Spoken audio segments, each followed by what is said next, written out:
What's up? This is Technically Correct with Tyler Bischoff. On today's show, Bo Nix is very bad at quarterback, and that's terrible news for the Raiders this week. The Golden Knights are back in action, and they've got some company in the group that signs players acquitted of sexual assault over the summer. A former UNLV coach has ditched a bunch of players again, and UNLV, can they finally beat Boise State and claim a Mountain West championship?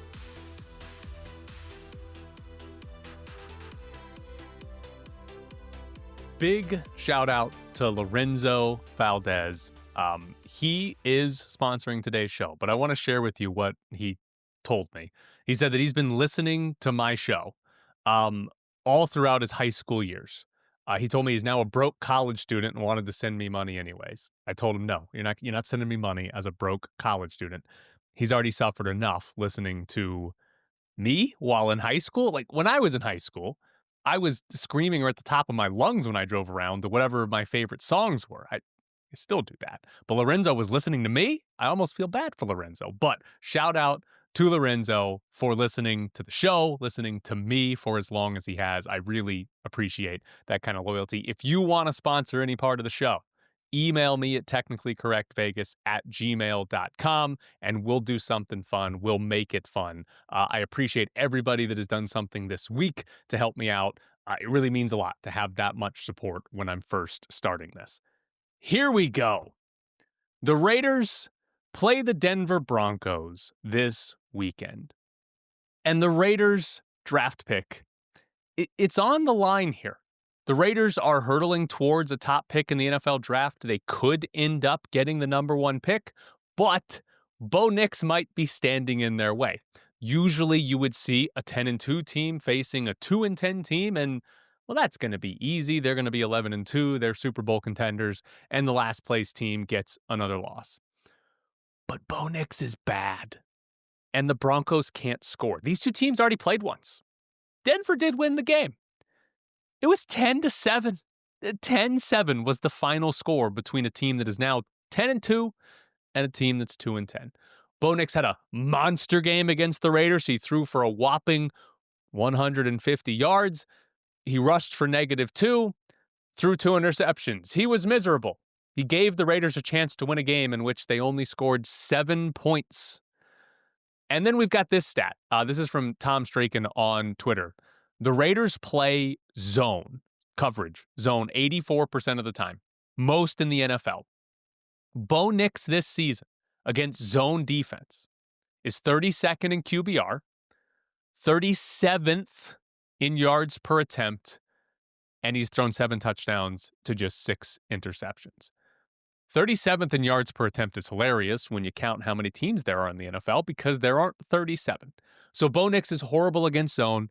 The Raiders play it all the time, more than anybody else in the NFL, and that's terrible news for the Raiders draft pick, right? This Denver team, they don't blow anyone out.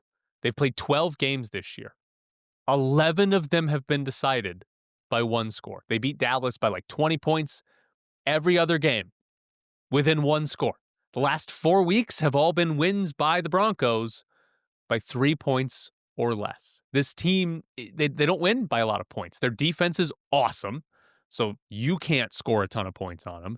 And then Bo Nix is terrible, so he doesn't allow the Broncos to score a lot of points. That's just how their games go, so they all come down to the fourth quarters. And sometimes they need a Daniel Carlson missed field goal. Sometimes they need to stop a 2-point conversion in overtime, but ultimately they're winning games by the fewest amount of points possible, which means the Raiders, even the Raiders, should be in this game, should have a chance to win it. I'd be surprised if we go into the fourth quarter and Denver is actually blowing the Raiders out because that's not what Denver does when they play football. So the Raiders have a shot. Now, bad news overall, but actually good news if you're looking at it from the draft pick standpoint.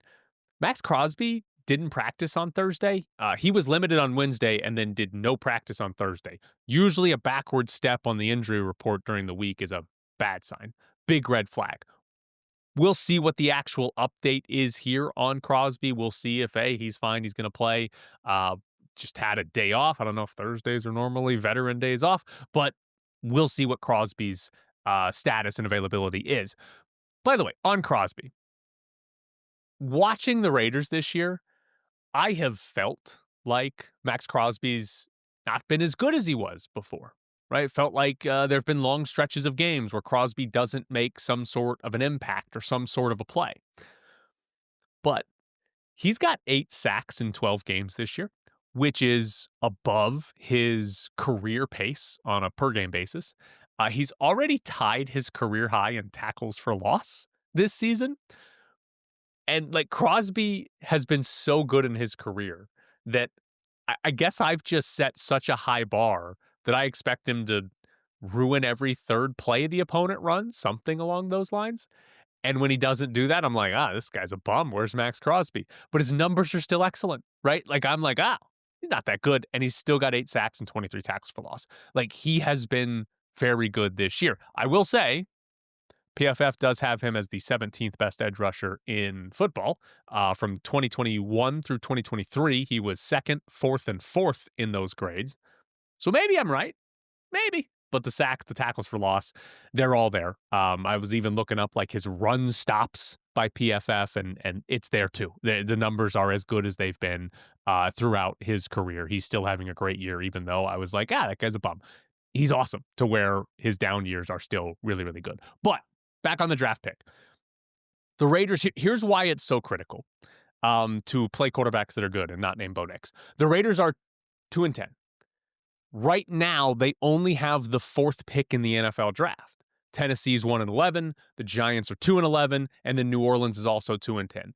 And based on the tiebreakers, if the Raiders had one more win right now, if they had beaten Denver in that first game, they'd be all the way down at 7 in the draft. Remember, this team last year was 4-13. They were horrendous. They didn't get a top 5 pick because it's very hard to get a top 5 pick because there are often terrible teams in the NFL. So losing is critical. And Bo Nix is going to make that a little bit difficult for the Raiders. Good thing the Denver defense is really good, but Bo Nix is going to be out here making sure the Raiders have a chance to win again. Now, the Raiders this year have a chance at the number 1 overall pick.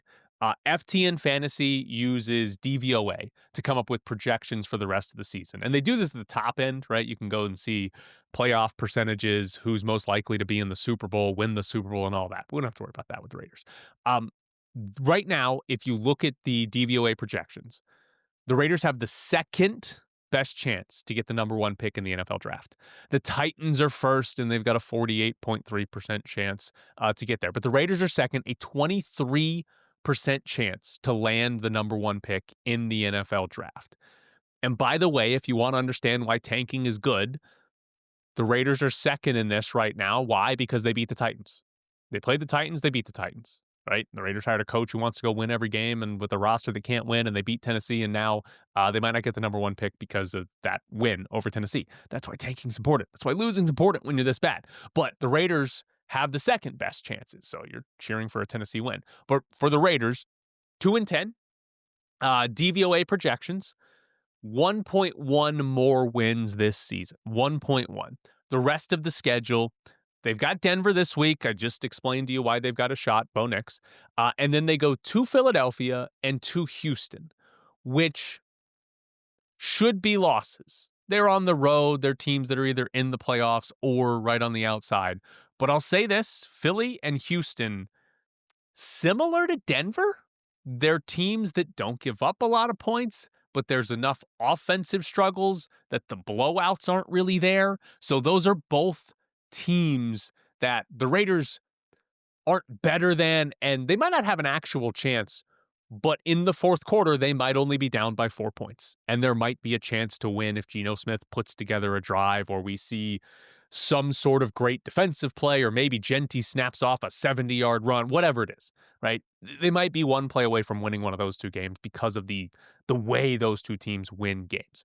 Giants at home is the obvious one that sticks out as a probable win. That's a massive game for the draft. We'll see what those two teams do going into it. But again, the Giants are as one of these 2-win teams. There's a real chance that that game decides the number 2 pick in the NFL draft, and maybe number 1 if Tennessee screws up and wins a game or two here. But that'll be a massive game. And then they finish with Kansas City. Big question is really going to be, are the Chiefs in a playoff spot or at least have a shot at the playoffs, because they keep losing games and they're on the outside. Like Kansas City most likely is playing for something in that game. I'll give you the nightmare scenario that Raiders fans would probably enjoy and maybe should enjoy. But the nightmare scenarios where the Raiders are sitting at the number 1 pick going into the final week. Kansas City has to win to make the playoffs, and then the Raiders win.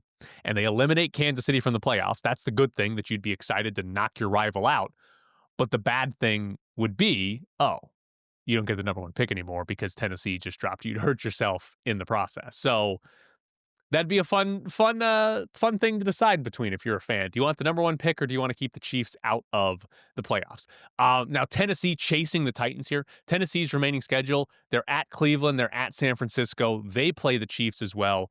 New Orleans and at Jacksonville. Cleveland's winnable because Shedeur Sanders is not a good quarterback.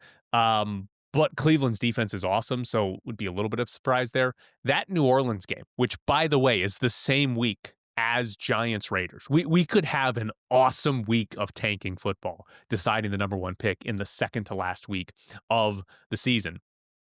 That's going to be a huge one, right? New Orleans, Tennessee is going to be massive. That's probably going to be the weekend that sort of determines where these teams stand in the draft. We need to get those. Can we get those flexed to Sunday Night Football? Can we do duo Sunday Night Football between those two? Because I'd be on board for that. One other interesting note on Tennessee here. Tiebreaker for draft position is strength of schedule, which is just opponent win percentage. That's all it is. And the easier your strength of schedule is, the better your pick is. And the theory is, hey, you both went 3-14, but your schedule was easier, so you were probably worse. You get the higher pick. That's the idea. The Raiders have a very high strength of schedule. Right now, across all teams in the league, 3rd highest. One team that has a higher strength of schedule is Tennessee. So there is a chance that the Raiders and Titans could finish with the same amount of wins. The Raiders could actually win that tiebreaker and get the number 1 pick. There aren't many teams they'll win that tiebreaker against this year, but the Titans could actually be one of those. So that's a good sign for the Raiders. But chasing the number 1 pick, it's fun. Regardless of what the Titans do, the Raiders are in good shape for a good pick. DVOA has them at an 88% chance to get a top 5 pick. So they're in good shape. Maybe they can draft another running back, Jeremiah Love, in the top 5. But they are in good shape for a good pick. The teams left on the schedule should, for the most part, beat them. But Bo Nix is out here to ruin everybody's dreams. One last thing on the Raiders going into this game, because I thought this was interesting, and it ties in a little bit to all of what I've been talking about with tanking and draft picks and all of that. The Raiders don't have Colton Miller, their best offensive lineman. He has been out with an ankle injury since very late in September, but he could come back this year. And Pete Carroll said earlier this week that the Raiders' record won't dictate if Colton Miller returns, right? And I just spent 15 minutes telling you how great tanking is and how much you should want to lose if you're the Raiders right now, because you need the draft pick. That's the important capital to get players to help you in the future. Do you need a quarterback of the future? You need a higher pick. But what I'm going to say is contradictory to that. If Colton Miller is healthy, Colton Miller should absolutely come back and play football. As much as I am on board with tanking, as much as I am on board with, hey, losing these games, players don't get to play very long in the NFL, right? There are some quarterbacks that play forever, but for the most part, NFL players do not get to play for that long. And they don't get to play in their prime for that long either, which is where Colton Miller is. If he's healthy, if he's able to come back and play in what are, meaningless games for the Raiders in the playoffs, but important for their pick, he should absolutely come back and play, right? Yes, it's going to give the Raiders a better chance to win games because it gives them at least one good offensive lineman, but he should absolutely do that because it's good for him and good for the players. So despite telling you tank, lose, That's not what the players do, and it's not what Colton Miller should be thinking about. Obviously, you don't bring him back if he's not 100%. That would be stupid. But if Colton Miller's 100% with 3 games to go, bring him back. Like, yes, let him play. Let him play left tackle, and let's play some football. So I am always going to be on board with healthy players coming back and playing, because that's not something we should be interested in robbing the players of because you need to tank or lose games. And by the way, Pete Carroll has no interest in all of this. Like, that's probably the worst part of this, is Pete Carroll has no interest in anything I just said about losing to make sure you get the high pick. I'm not saying a coach should coach the tank. You'll get fined for that. But they won't even play the young guys, right? You don't have to call plays to lose. You don't have the players trying to lose, but play Caleb Rogers and Charles Grant. Throw the ball to Jack Besh. Let the young guy, like, we don't need to see veterans anymore. The veterans have gotten you to 2 wins. The veterans have gotten you eliminated from the playoffs, and it's the first week of December. Throw the ball to Jack Besh. Tyler Lockett doesn't need any more targets. It'll be fine. Now it's time for Bischoff's Briefs. Bischoff's Briefs does have a sponsor next week. You're not going to have to hear me beg for this one. Nobody's sponsoring the start of the show next week, but you're not going to have to hear me beg next week. We got a good one coming for all 5 days of next week. It's a fun one. But we start in Bischoff's Briefs with the Golden Knights, who are playing against the New Jersey Devils, a 4 p.m. start out on the East Coast, start of their long East Coast road trip. New Jersey this year is 16-10-1, which is the 10th best record in the NHL. But New Jersey has been outscored at 5-on-5 by 14. Like, not just a little bit, by 14. That's the 5th worst mark in the NHL. That's how do they have the 10th best record? Their special teams have been very good. If you do power play and penalty kill on a per minute basis, they are scoring the 8th most goals per minute on the power play, and they're allowing the 6th fewest goals per minute on the penalty kill. They're also one of 6 teams that have not allowed a shorthanded goal this season. So they've been very good on the power play, very good on the penalty kill. Does that explain how they're top 10 despite being bottom 5 in 5-on-5 goals? No, but maybe that's all it is. I would say right now, this is game 4 for New Jersey of a 4-game homestand. They've lost all 3 of them in regulation. So they're not playing well at the moment either, giving up a lot of goals in those games. This team, I don't think they're as good as their record just based on what we briefly know about New Jersey. So does that mean the Golden Knights are going to go to New Jersey and beat them? I have no idea who's playing for the Golden Knights. But we'll see how good they are and how much they can make the Golden Knights pay. Obviously, they're going to beat them 5-0 with all 5 goals at 5-on-5 just to start making up that difference there. Also in the NHL, though, the Hurricanes are responsible for the signing of Cal Foote. So Cal Foote, like Carter Hart, was one of the 5 hockey players in the sexual assault trial over the summer. They were all acquitted, but Cal Foote earlier this week signed with the Chicago Wolves of the AHL.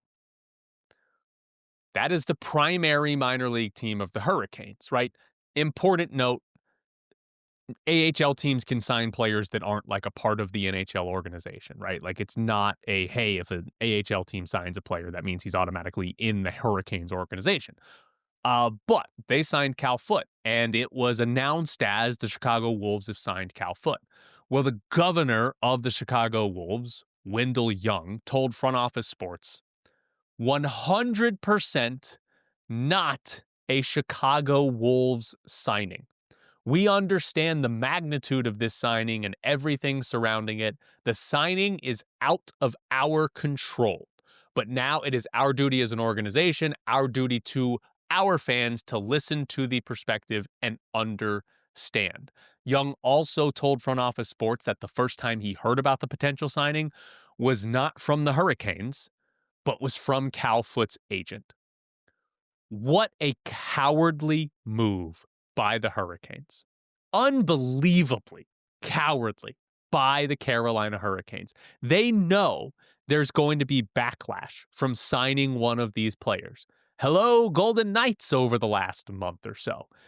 And instead of, signing him to an NHL contract and being the team that signs him, or at least putting their name on the AHL contract, hey, Chicago's signing him, we're doing this with Chicago. They just let him sign the AHL contract, get announced as a Chicago Wolves signing, and say nothing about it. And it takes a couple of days for the Chicago Wolves to actually clear up, hey, we didn't do this. We just have an affiliation with the NHL team, and they did this. They're the ones that signed Cal Foote here. It's not us. We didn't want to sign this guy. We didn't want this. Carolina Hurricanes did, and they just let the Chicago Wolves take that backlash for 2 days. Why are NHL teams so afraid of owning the moves that they're making?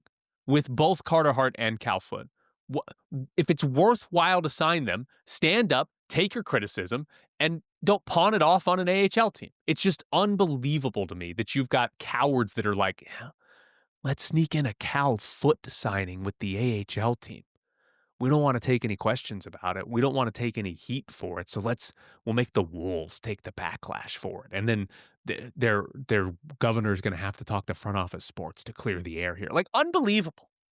Sign him yourself. Grow up and sign him yourself and take the criticism for it that you know is going to come with it. Don't pawn it off on the Chicago Wolves. A more fun story in the NHL. Apparently, playing the Golden Knights makes you break the rules.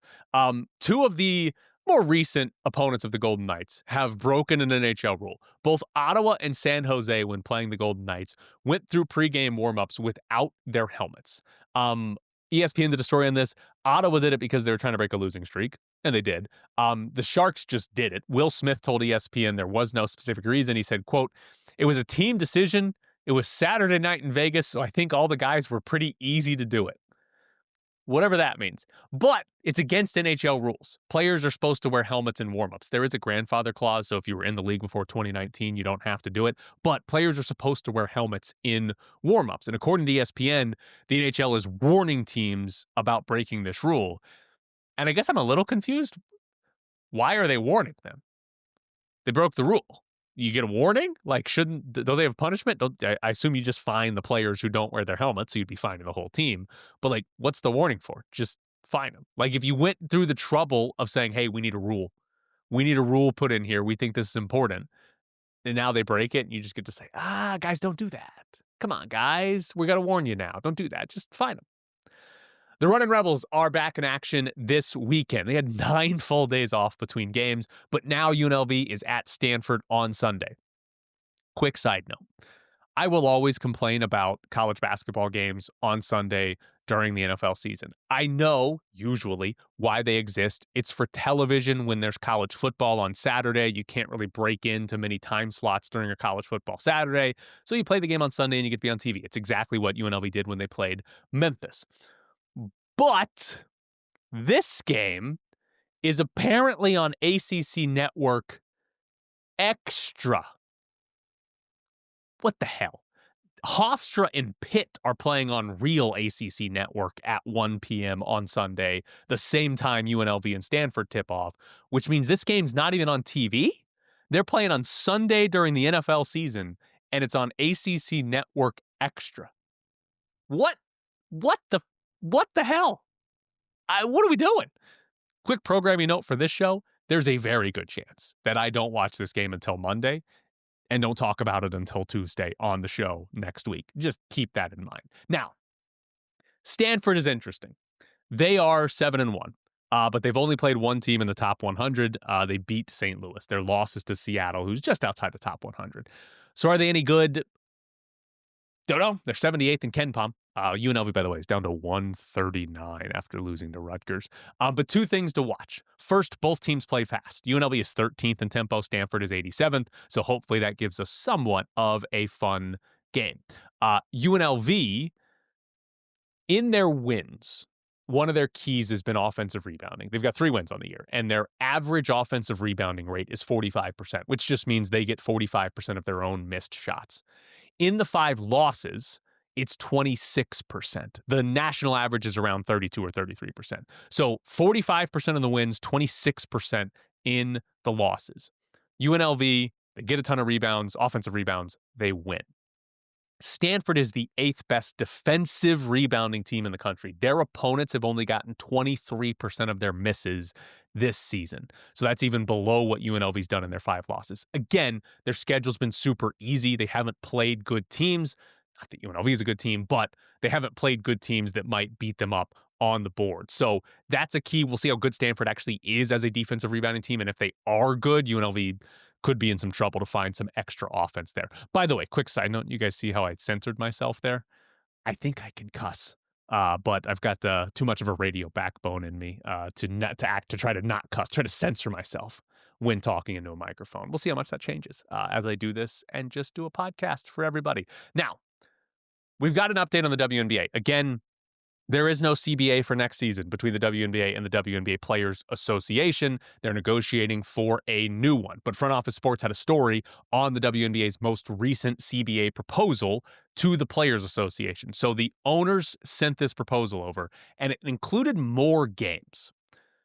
They played 40 games last season. Now, the story didn't specify how many more games, but it did say that the WNBA schedule with this proposal would start in mid-March, and the WNBA finals, would end in November.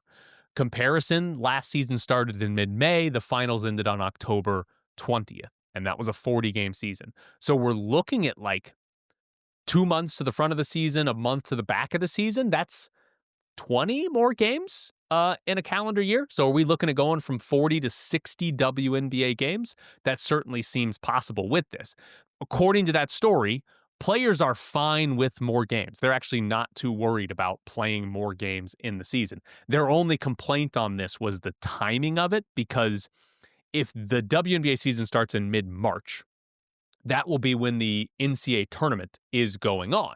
And the WNBA has a weird setup where the college season is in the winter and then the professional season is in the summer, which means players play in the NCAA tournament, they get drafted, and then they play in the WNBA. And that all happens in the span of a couple of months. But if the season now starts in mid-March, when is the WNBA draft going to happen? Is it going to happen? It has to happen in the offseason. I guess baseball does theirs in the middle of the season, so maybe not. But in theory, it happens in the offseason, but your offseason is going to be the college basketball regular season. So are you drafting players in the middle of their regular season, and then fingers crossed they don't get hurt, and then they're joining the team like 2 or 3 weeks into the season? Are players who don't make the tournament going to be able to play before players that do make the tournament? That clearly seems like a calendar problem that would have to get solved. But the players apparently are not against more games, just when those games are played. And then we had one more detail from that story. The proposal the league made to the players. We've talked about this a little bit, but the max salary would be $1.1 million. That's up from $249,000 this last season. So a big increase there. The proposal would have given the players 15% of the WNBA's projected revenue. Again, what the players are mostly fighting for is not a specific dollar amount on their minimum salary, max salary, or a salary cap. They're fighting for a percentage of revenue. NBA and NFL, the setup is roughly 50% of the revenue of the league goes to set the salary cap for the players. That's what the WNBA is fighting for. I don't know if they want exactly 50%. I'm sure they would love that, but they probably take something lower. But that's the thing they're fighting for. And what the WNBA gave them is apparently only 15% of the projected revenue. So they're fighting for more than 15%, because if you have a percentage in there and the league is successful and revenue goes up, then player salaries will continue to rise. They don't want to lock themselves in to this salary structure and then the revenues rise dramatically for the next 5 years and the players are stuck making the same amount of money. Fun story for you in college football. You're not going to believe it, but Brennan Marion, former offensive coordinator at UNLV, took a new job. He is now going to be the Colorado offensive coordinator with Deion Sanders. That's according to CBS Sports. Brennan Marion was the head coach at Sacramento State last season. It was his only season as the head coach at Sacramento State. They went 7-5 at the FCS level. And what it means for Brennan Marion, he has never held a job in football for longer than 2 seasons. And he is only held 2 jobs for longer than 1 season. This includes high school. His first 4 years in coaching apparently were at the high school level, and he had 4 different high school jobs in 4 years. Then at the college level, he was an assistant coach at different levels and positions, but he went Arizona State, Oklahoma Baptist, Howard, William and Mary, Hawaii, Pitt, Texas, UNLV, then the head coaching job at Sacramento State, and now the OC at Colorado, which means just at the college level, 9 different schools in 11 years of college football coaching. He would never leave somebody behind. He would never dupe anybody out of anything. That is just not what Brennan Marion would do. Gloria Nevarez is going to be the Mountain West commissioner for quite a while longer. She got an extension. The Mountain West didn't announce how long it was for, but she got an extension as the commissioner of the Mountain West. And here's a genuine question that I don't know the answer to. Has she done a good job? A lot of commissioners get hatred, especially Group of 5 commissioners. But she took over in January of 2023. And obviously the big key in her time as commissioner so far is that the Mountain West is losing most of its good members. They're losing Boise State and San Diego State. They're going to be gone next year. Conference is going to be much, much worse very soon under Gloria Nevarez. Now, I think some context is very important here. San Diego State and Boise State had both tried to leave the conference before Gloria Nevarez was ever the commissioner, right? I don't think it would have mattered who the commissioner of the Mountain West was. Boise State and San Diego State were leaving. The first chance, real chance they got, they were gone. Hell, they've both done it before. They just had to come crawling back. So I don't know that you can actually hold that against her because that was going to happen no matter what. That did not matter who the commissioner was. They were trying to get out. I think she does deserve some credit for holding on to UNLV and Air Force, right? Gave them more money in the deal. In theory, they're going to get that money from the Pac-12, but gave them more money in the deal and convinced them to stay. Maybe that's a bad choice by those schools, but Gloria Nevarez got them to stay, and that held the rest of the conference together. And then, I don't want to act like this is a good thing, but she did make additions to the conference that, considering the options, pretty good, right? UTEP's coming in, Northern Illinois is going to come play football, and then Grand Canyon's coming in to play basketball. The options that are out there, I mean, who else would you take? Like, New Mexico State's really the only other, like, oh yeah, we'd take them, unless you're going to dip down into the FCS level and try to get a Dakota school to come in, or the Montana schools to come in. I don't know if that would be good, but she did add schools that I think, at the very least, sort of keep the conference from being horrendous and add schools that should promote or should provide some on-field value. I don't know if they provide television or revenue value, but at least on the field, Northern Illinois, UTEP should be fine. I think the real criticism of the last year or two, Nevarez definitely is involved here, but I don't know if she's the main one. But the real criticism, I think, is the Pac-12 and the Mountain West not merging into one. I think that blame probably falls a lot more on the Pac-12 than Mountain West leadership. The desire of Oregon State and Washington State to like not be in a conference with Wyoming is apparently what killed like any merger. And so now they're in a conference with Texas State, by the way. But I think that's the real problem here is why did they not merge? Why did these two conferences not just become one? Call it whatever the hell you want, but that clearly would have been better than what is going to happen next year. So good job there. I don't know that Gloria Nevarez deserves a lot of blame for that, though, because I think she would have done that if that had been on the table as an option from Oregon State and Washington State. Also in college football, Vanderbilt wanted to play an extra game. One of the funnier things that happened, I guess, Pete Thamel reported that Vanderbilt football was genuinely trying to schedule a game for this weekend. Remember, they're not in the SEC championship game, to, quote, give one final showcase for the college football playoff. Apparently, scheduling on the fly is not very easy, and Vanderbilt's not actually going to do this. But they're 14th in the last playoff ranking. They would have to jump 4 teams to get into the playoff. 9-3 Texas is ahead of them. BYU and Miami are ahead of them. They've got to get ahead of all of those teams.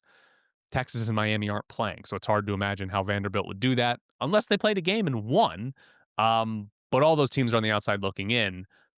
I think the first question I have, would the committee care? And or would they just view this as an exhibition? Like, would they genuinely say, oh, Vanderbilt got another win, move them up? I don't know. They might just say that's not a real game. We don't care about that. Also, how good of a team would you have to play to jump up? In theory, the teams that would have made sense would have been Vanderbilt playing Miami, because those are both teams that need a win to get in, right? That's what they need. BYU's playing for a chance to get in, but these other teams on the outside, Miami and Vanderbilt, in theory, they need to add something to their resume to jump a team. Miami might jump Notre Dame at the end of the day without playing a game, but it's not going to happen. I'll say this. It does sound kind of stupid, but it sounds fun. And I don't know what the answer is, but I kind of want to see teams do this. Can we get bubble teams playing each other? Like, can we just have, hey, the last 4 teams in, you guys are going to both play each other in conference championship weekend? That's what we're going to do every year. I'm on board. What are we doing at Allegiant Stadium? Bring them over here. It'll be fun. It could be a good way to actually do it. Also, in college football, Ohio State's head coach Ryan Day accused Michigan of cheating. Kind of. Apparently, Ohio State, when they played Michigan, lost communications with the helmets for their players during the game, and the coaches couldn't talk to the players. And Ryan Day said, we lost communication there in the second half, but the good news was that earlier that week, I thought there may be an inkling that may happen, so we had a plan for it. Talked about the wristband for Julian Sayin, and he ran over the sideline a couple of times as well. So Michigan got in trouble for stealing signs. Technically, they got in trouble for Connor Stallions going to games in person, because you can steal signs. That's not against the rules. But him going to games in person and scouting, that was the real rule breaker there. But they get in trouble for this. And now Ohio State is preparing to play them by saying, uh-oh, they might sabotage our helmet speakers, so we got to be ready to go. It's great for college football rivalries. You got to love it. But Ohio State's got that plan every week, right? They don't go in. There's no way a good team is going into a game, and if the helmet communication goes down, they're lost. They've all got to have some sort of plan, right? That's not just an Ohio State plays Michigan thing. But Ryan Day played it up, said, hey, those cheaters, our rivals over there, we knew they were going to do something sketchy, and we were ready for it. So good job by Ryan Day. One last thing. In Bischoff's briefs, unrelated to Las Vegas sports, World Cup draw takes place Friday. 9 a.m. It's going to be like 3 or 4 hours long. I don't know what the hell they're doing. It doesn't take that long to draw these things. U.S. is hosting the World Cup this summer, or next summer, I should say, with Mexico and Canada, and we find out who the U.S. will play. I'm very excited, planning to go to at least 2 of the U.S. games in the World Cup. They're on the West Coast. It'll be great. So find out who they play today. This summer, don't worry, I will either be taking time off for the World Cup from doing this show, or I'll just do a soccer show. I might do that. You might hate it, but it might happen. But that has been Bischoff's Briefs. Again, if you want to sponsor it, let me know. Let me know. It'll be really fun. Now it's time to talk about the actual important game that's happening this weekend. UNLV is playing for a Mountain West championship. And if UNLV wins, they might keep their playoff hopes alive. Just want to run down some advanced stats for you, because I love them. SP Plus gives UNLV a 51% chance to win the game. SP Plus likes UNLV. There's a guy named Parker Fleming who's got a site called Stats of War. He does a lot of stuff with EPA and success rate. His model has Boise State winning 59% of the time, so pretty decent swing towards Boise State on that one. The projected score there is 30-25 in favor of Boise State. So kind of a toss-up is what we're looking at here. Being at Boise State matters quite a bit, but UNLV's got a legitimate chance. This is not a going up against Goliath type of opponent or anything like that. Here's the big concern for UNLV. Can they stop the run? Using EPA per play, UNLV's defense this season, 61st in the country against dropbacks. So when a team drops back to pass, UNLV's defense is fine. It's not good, but it's fine. Against running plays, 113th. That's pretty miserable. Not advanced stats for you. UNLV gave up the most yards per carry in the Mountain West and the second most rushing yards per game in the Mountain West. So there's not much of anything to point to that says this run defense is anything other than just bad. And Boise State ran all over UNLV in their game in the regular season. 8.9 yards per carry. How the hell do you give up almost 9 yards per carry? 294 rushing yards as a team for Boise State, and Dylan Riley, their running back, had 201 in that game, his best game of the season. He immediately went on a 4-game terrible stretch of rushing after playing UNLV. But can UNLV stop the run at all? That's the real question here. I don't think there should be any expectation that, like, oh, they held them to 61 yards rushing and 2.9 yards per carry. That's not the expectation. Can you just hold them to like 130? Can they have a good running day, but not 9 yards a carry? If you look at the last 4 games of the regular season, UNLV won all 4, and the run defense was up and down, right? They played against Colorado State, and they were pretty good in that game. Then they were bad against Utah State. They were excellent against Hawaii, and then bad against Nevada. Nevada ran for almost 6 yards a carry on UNLV, had 193 yards. That wasn't good. The bad news is the 2 games that UNLV's run defense performed well, Colorado State and Hawaii, they're the 2 worst rushing teams in the conference. So that might be the explainer. Boise State is not this elite rushing team. They don't have Ashton Genty anymore, so obviously. But by EPA per play, they were 37th this year in EPA per carry. So they're still very good as a running team. UNLV hasn't shown any resistance to good rushing teams this season. They're going to need to do that in this game because if Boise State runs for 290-something yards and 9 yards a carry, it's hard to imagine UNLV winning. I do wonder if Maddox Madsen, the Boise State quarterback, if his health plays into UNLV's game plan at all, right? He's missed some time with injury. This is his first game back. Does UNLV say, hey, we don't believe you're healthy. Here's 9 guys in the box. Beat us one-on-one down the field with a quarterback who is or is not healthy. Might not be that extreme, but I wonder if that's maybe how UNLV comes out to start and say, hey, we need to see Maddox Madsen beat us. And if he does, then okay, all right, we might be in some trouble. But if he doesn't, just make that the overall plan and say, hey, you can't throw it. We're going to put as many guys in the box. You might still be able to run it. We might still not be able to stop it, but we're going to put as many guys in the box as possible to stop it and hopefully get enough stops defensively to win the game. The other part of this game that I'm fascinated to see, Anthony Calandria had one of his worst games of the season against Boise State. Now, Calandria had an awesome year, so his one of his worst games of the season isn't even that bad. It was 60% completion percentage, 215 yards, 2 touchdowns, 1 pick, 7.2 yards per attempt. That is not a bad day, but Calandria was so good that wasn't very good compared to what he normally did. Boise State, the thing they're best at is their pass defense. Again, EPA per play, their pass defense this year, 15th best in the entire country. Better than a lot of teams that are going to play in the college football playoff, right? Even the teams that are already in and not the potential Dukes of the world. Very good pass defense. And they had 14 picks in 12 games this year.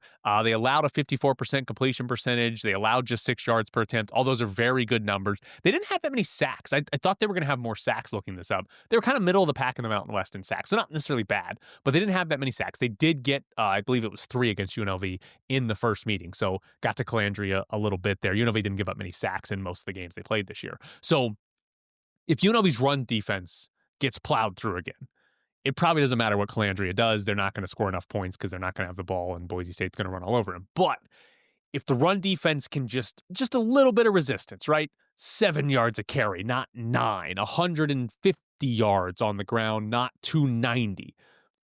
Then how does UNLV win in a shootout? And how do they do that with Calandria being awesome? He's the Mountain West Player of the Year. He needs to be really good against the best pass defense that he's played all season for UNLV to have a chance if that run defense isn't something spectacular that we haven't seen this year. And finally on this, UNLV needs to win this one. UNLV needs to win the Mountain West Championship. First off, Boise State's leaving the conference. You cannot let the team that has punked you out of the last 2 Mountain West titles do it again. Leave the conference with the trophy. You can't let that happen. You can't let them run off to a new relationship with your stuff. You need to win for the sake of the conference, for some conference pride. You also need to win for yourself. UNLV lost the 2023 Mountain West title game to Boise State. They then lost a regular season game in 2024 to Boise State. Then lost the 2024 Mountain West title game to Boise State. And then lost a regular season game this year to Boise State. A loss here would mean 5 losses to Boise State in 25 months. You can't let that happen when you're good. This isn't 2-10 UNLV. This is playing for conference titles, chance at the playoff UNLV. You can't lose to the same team 5 times in 25 months. You got to win this game. You got to finally beat Boise State, win the trophy, and send them out of the conference on the worst possible note, losing a home game for the Mountain West Championship.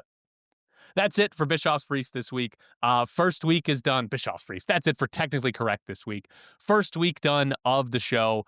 I think it went pretty well. Again, I'm open to your feedback, and I really do appreciate everybody watching and listening throughout this week. It was a fun week, and I hope to be better in the future. I hope to have more fun in the future, do a lot of good shows, but I really do appreciate everybody tuning in for this week. I will see you all on Monday.